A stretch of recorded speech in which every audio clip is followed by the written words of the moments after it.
lige nu der har vi et projekt med en kunde på vej, som vil gøre, at vi kommer helt op på kanten af, hvad vi har. Altså kommer op på de 2,5 megawatt.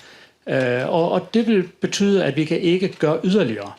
Vi kan ikke automatisere, som er en forudsætning for at beholde vores levedygtighed.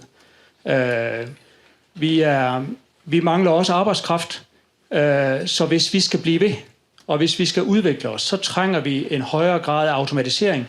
Automatisering kræver kraft, så når vi ligger helt på kanten, så stopper vi. Mårud är en del av Intersnack som ett internationellt bolag. Och vi har satt väldigt ambitiösa mål om att reducera våra klimagasutsläpp och framförallt våra CO2-reduktioner.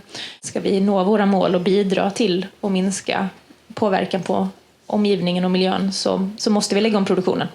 Och då tränger vi mer tillgång på strøm. Gjennom et energikartleggingsprogram så fikk vi god innsikt i hva som trekker mye strøm, hvor er det rom for å redusere, og ikke minst like viktig, hvor er det ikke rom for å redusere.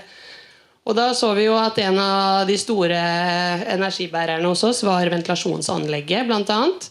Så nå har vi en søknad inne hos Enova, hvor vi har lyst til å få et nytt ventilasjonsanlegg, hvor vi da kan gjenbruke overskuddsvarme fra lokaler i produksjonen, hvor det er masse overskuddsvarme, framfor å da hente luft utenifra og varme den opp, og vi vil da ikke være avhengig av fjernvarmen i ventilasjonsanlegget. I sommer har vi indsat nogle nye heater, nogle nye opvarmningskilder, som skal varme aluminiumet op, for det skal varmes op til ca. 500 grader, før vi kan bruge det.